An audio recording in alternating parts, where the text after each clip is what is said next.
Oh, quelle surprise! Jupiter Ier a parlé, il a tranché. Alors on s'y attendait absolument pas, maintenant c'est officialisé. Je crois que la dictature est définitivement en marche, on a passé la vitesse supérieure. Il fallait revenir dans les années 40 hein, pour voir une telle, on va dire, fracture entre les Français, hein, Français de sous-catégorie. À l'époque, c'était les Juifs, hein, voilà, ils ne pouvaient pas faire certaines choses, mais maintenant, effectivement, ce sera des gens qui seront non-vax.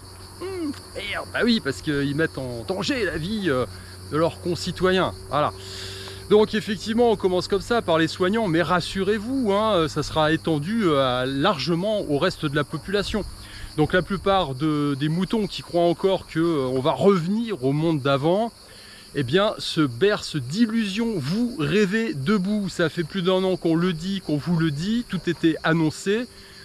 On y est. Hein. Le pass sanitaire, le passeport sanitaire. Voilà, vous ne pouvez plus aller dans les supermarchés. Vous ne pouvez plus vous réunir à plus de 50 personnes. Bientôt, vous ne pourrez plus prendre les transports en commun. Et puis, vous n'aurez plus le droit même de sortir de chez vous. Et peut-être même de respirer. Quant à ceux qui vont se soumettre complètement, bah...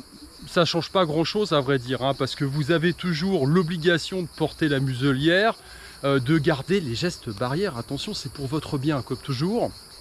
Et puis bah, le reste, on sait bien vers quoi ça va, hein, tout simplement, je l'ai déjà dit plus d'une fois, communisme 2.0, donc vous serez content, hein, voilà. Mais alors là, bon, on n'est pas encore aux millions de morts sous Staline. Faut pas être impatient, hein, faut pas être impatient, ça viendra peut-être, enfin je veux pas faire l'oiseau de mauvais augure, mais bon là au point où on en est, on déroule le fil. Alors, je vais pas être catastrophiste, c'est pas le but de cette vidéo, voilà, je veux dire, les gens que je ne vais pas convaincre, je vais pas les convaincre aujourd'hui, la plupart des gens qui restent encore dans leur biais psychologique de confort, on peut pas faire grand chose pour eux. Voilà, tout ce qui était annoncé arrive, et puis ce qui a été annoncé pour la suite viendra aussi, hein, rassurez-vous, on y va directement. Alors maintenant, j'ai envie d'être positif par rapport à tout ça, parce que, effectivement, moi ce que je vois, c'est que l'agenda se déroule, c'est clair, c'est évident, mais il ne se déroule pas de la façon la plus optimale possible. C'est-à-dire qu'à la base, ces gens-là, ils nous l'ont prouvé à travers différents mouvements précédents, hein, notamment la construction européenne. C'est-à-dire qu'on vous met la carotte tout doucement, petit à petit, si vous voulez. Voilà, dose homéopathique comme ça. Vous n'avez pas le temps de vous rendre compte de ce qui vous arrive. Hein. C'est tout simplement la grenouille qui se fait cramer dans sa casserole à petit feu, à feu doux. Hein. Parce que si on vous met directement dans le grand bain bouillonnant, vous allez sortir direct. Vous allez vous dire non, c'est pas possible, ça va mal aller. Par contre, la grenouille dans sa casserole, d'eau froide, hein, qu'on chauffe, petit à petit, bah, elle reste volontiers et elle se fait prendre. Voilà, donc ça c'est le mode opératoire habituel, le mode opératoire classique. Ça a été pareil avec l'euro, on nous l'avait bien vendu, 15 ans après, hein, on se rend compte qu'on s'est fait enfler tout à fait x6 au niveau des prix, sauf vos salaires, hein, il faut quand même le noter. Bah là, le mode opératoire il change, parce que en l'espace de 2 ans, on va faire, pour reprendre ce que j'ai vu sur internet passer, j'ai trouvé le mot assez amusant, hein. En 2 ans, on va essayer de faire ce que la Chine a fait en 50 ans, c'est-à-dire une belle dictature bien verrouillée de partout, avec l'aide de la technologie, tout le monde sera pucé, verrouillé, surveillé. Bon, bref, voilà. Alors ça, c'est pour moi le signe d'un agenda. Pourquoi cet agenda se précipite? Parce que quelque part, à mon avis, ces gens-là sont au bord du gouffre. Voilà, tout simplement. Les mondialistes sont au bord du gouffre. Alors on ne le voit pas comme ça, mais le mode opératoire le plus efficace, c'est d'y aller progressivement. Rappelez-vous la grenouille, d'accord? Et là, depuis en 2 ans, il y a une accélération, mais faramineuse. C'est-à-dire qu'on a mis un Gugus, notamment en France, pour faire le sale boulot, parce que l'autre d'avant, il était un peu... il s'intéressait qu'aux actrices, enfin, il avait autre chose à faire, hein, voilà, un peu dans l'esprit de nos hommes politiques habituels. Lui, par contre, on lui a dit, on va te mettre là, mais tu fais le boulot. Bah, il n'a pas chômé. Hein, le moins qu'on puisse dire, c'est qu'il n'est pas chômé du tout. Donc pourquoi? Parce que derrière, à mon avis, ils sont pressés. Alors je n'ai pas toutes les réponses, mais je pense que par certains aspects de leur agenda, ils sont pressés, parce qu'il y a urgence. Pour eux, pas pour nous. Hein. Nous, on est toujours dans la même dynamique, il faut jouer la montre.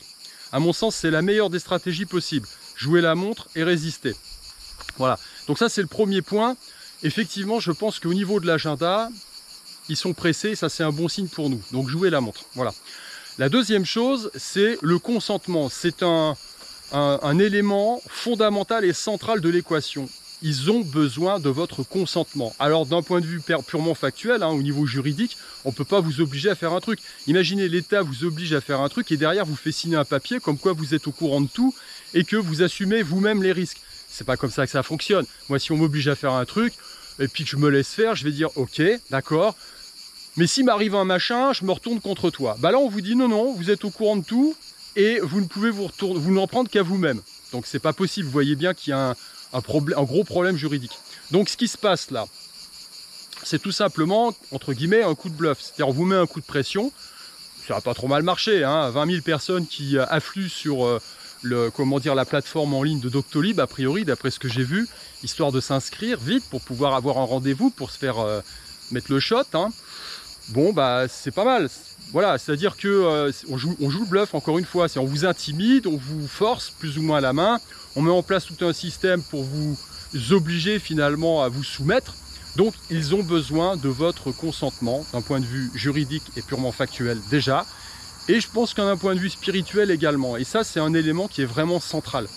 Donc, il faut résister, tout simplement. Alors, comment on fait? Les arts martiaux nous donnent la solution, il faut combattre.